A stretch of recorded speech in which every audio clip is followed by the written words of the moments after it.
It's nice and cold in here. Holy cow. All right, you guys missed anyone? Okay, all good? Okay. Really good practice. I thought we handled a lot of different situational football today.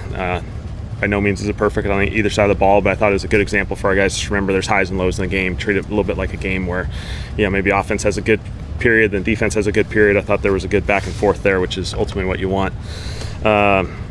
Medically, Ridge had a little back, so he didn't finish practice. Pete had a little groin, didn't finish practice. Hopefully those aren't really anything. Trying to think. All those other guys who were out previously, obviously, were still out.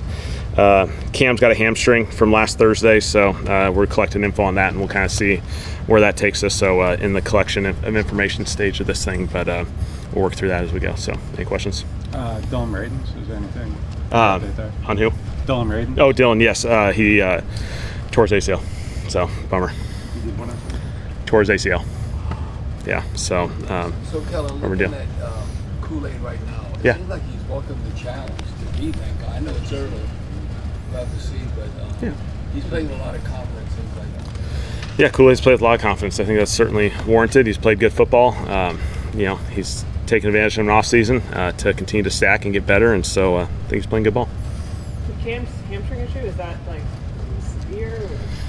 We're just he's collecting as much information right now, just kind of working through that with the medical side of this thing. So we'll get more details as it comes. That happened in his last practice? Yeah, his last practice, and then obviously he was in Canton the last few days. Were you able to evaluate Dion a little bit today, and if so, what did you see from him?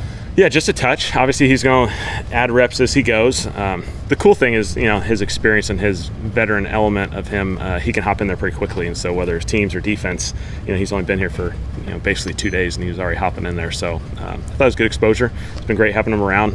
He's a pro's pro. Why didn't you guys carry over with Caesar at center today, like you were saying? Yeah, just a couple bodies. We just figured, hey, we had a bunch of third downs as we're kind of going through the script, 2-minute third downs. Let's just get him, some guard reps there. Just kind of focus on that group, try and get some continuity going. Did you have a chance to watch Drew collectively last night as a team? Yeah, our whole team meeting last night was just the 25 minutes. Basically. That's all they needed. It was pretty special, as good of a speech as you're ever going to hear. The impact it has on certainly all of us when it relates to the journey of football, the New Orleans Saints and the city of New Orleans. It was pretty awesome. Are there any parts that particularly stood out to you? Just his journey, and I think for all of our guys, when you're in the middle of training camp, adversity is always going to come. Everyone's faced adversity. Drew's faced adversity through his career and his life, and so I think it's always a reminder. And in a lot of those speeches, you always feel some element of adversity. And then just his focus on his teammates and the connection that teams have, that's ultimately what makes this thing really, really special for all of us. And I love the way he ended it. When he talks about the soul of the city and placing trust, feeling trust from the city, I mean, just being in your position as coach, is that something you feel as well? Could you relate to when you heard a line like that? No doubt. I think this is a special place, and I think all of us realize that.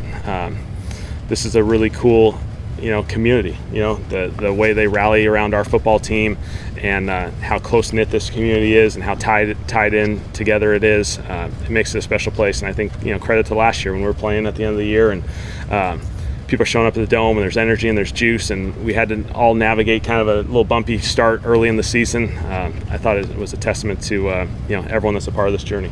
How important do you think that is to some of the younger players who are just getting to New Orleans? Yeah, that's the important part. I mean, for a lot of our younger guys, they've gotten a taste of our city, our community, but they're busy in training camp. They live in a hotel a lot of times this time of year and through the off season, and so I think they start recognizing how this is different. This isn't just, to be honest, this isn't just a normal NFL team. This is different. This is a really special place.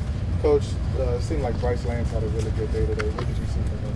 Bryce is continuing to get better. I think, like any young player, there's good moments, and he gets to grow from other moments. And I just love these young guys that just keep going for it. Just keep battling, keep going for it, get better each and every day. They got a lot of football ahead of themselves with all these joints and preseason games and more practice, but he's done a really nice job. Tyson, Lance, Darren Brown had a good last week. Just the way that the rookies are really getting acclimated into your offensive system? Yeah, they've done a nice job, and I think the biggest thing is the mental side of this thing. We ask these guys to do more a lot of times. In the NFL, that's just natural, and so for their preparation, I think is huge credit to them, credit to Dub and Kyle Valero and those guys. Getting those guys ready to go each and every day, and so I think that's what's I've been most impressed with. I know those guys are talented. I know I've seen the film in college. I know they're going to be able to play at this league from a physical standpoint. It's the mental part that's the challenge, and they've done a nice job. Are you Kellen install yet, or is there one more? There's one more on Tuesday, and then we transition into joints. What makes Zach Wood so good at what he does? The name of that game is just consistency. Giving us an opportunity to kick a field goal, kick a punt every single time, and being accurate with his delivery. And then I think all the intangible stuff is the part that people don't realize how important he is to that unit, to our special teams. Him leading that group. A lot of times we're bringing young guys into special teams sometimes early, and there's a lot of growth there. And so when you have some veteran pieces, whether they're core players or special teams, specific players, Zach's a huge influence on those guys to get them going in the right direction and find the roles that are going to be valuable to them. For Cam, just to clarify, is it like the evaluation he's seeking? Is that a second opinion, or is it just? Yeah. Obviously, our guys saw it Thursday, and then he headed off to Canton. Obviously, he needed to be there for that, and so he's just going to collect as much info as he can. I don't pay a ton of attention to the long snappers around the league. Is his longevity, is that rare, or are a lot of those guys like 10, 12, like been around forever? It's a good question. I don't know. I've been around some really long. I've been around, I think, a couple that reached over 40. So Zach might have a little bit of time to go here, but Zach's old enough that he played with me in Dallas. So we spent a couple of training camps in Oxnard together. They can't line up over him, so like that might even add a couple more years. Yeah, it might be. Might be Brady. Yeah. What do you remember about him as a teammate? Awesome teammate. We would do those Oxnard camps, and I think really cool journey for him as far as resiliency. Long snapping is really hard because there's only 32 spots.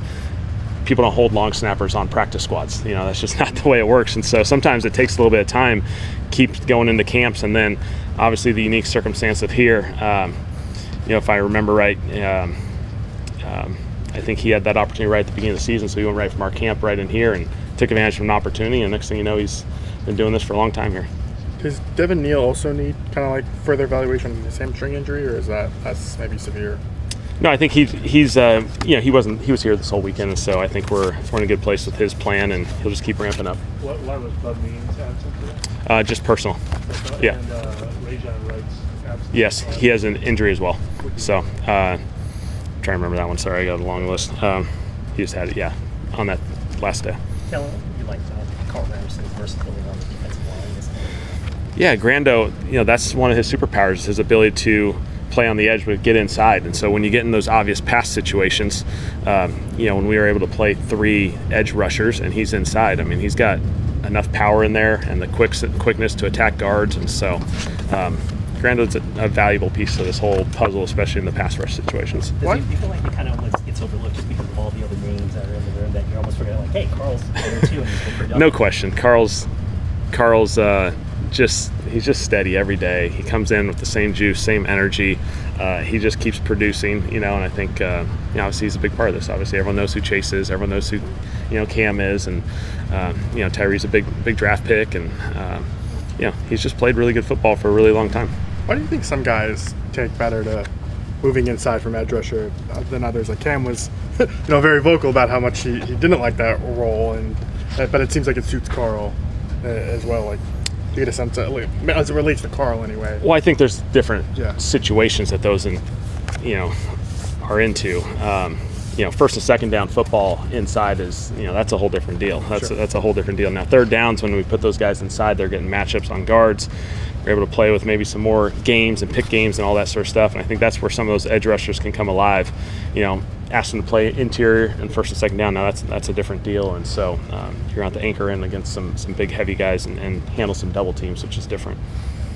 Kellen, as you install the offense, is there more of an emphasis for the quarterbacks on, you can scramble, but you kind of want them to hang in a little bit more during this phase as just kind of you set everything up? I think it's just pocket integrity of treating it like a game. When we can be in the pocket, we need to be in the pocket. When we get to scramble phase, and trust yourself and treat it like a game. And so we know that's going to happen in the league in games, and so our defense needs to feel it, our offense needs to feel it. It's a big part of the NFL right now. What do you think when you got a second look at Jordan's plays out yesterday on the first rep? Like, what stood out to you about that? Yeah, I mean that's his type of route right there. I think he does a really good job of it. His suddenness and ability to get in and out of things is obviously really special, and that was a good rep.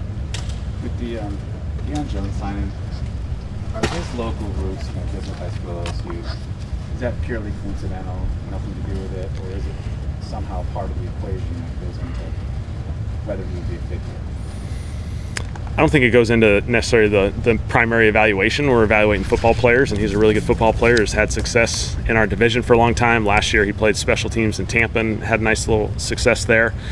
I think the local ties are a nice bonus. I think it builds in a comfort level of all of us being on the same page. I think he understands the expectations here and what this place is all about, and so I think it's an added bonus. I don't think we're signing him just because he is local, as much as we love that. We got to get good football players in, and that's most importantly what he is first and foremost. Is Jeremiah Wright close to returning? We saw him kind of we might walk through stuff. Yeah, he's working through some things. Yeah. So he's making good progress.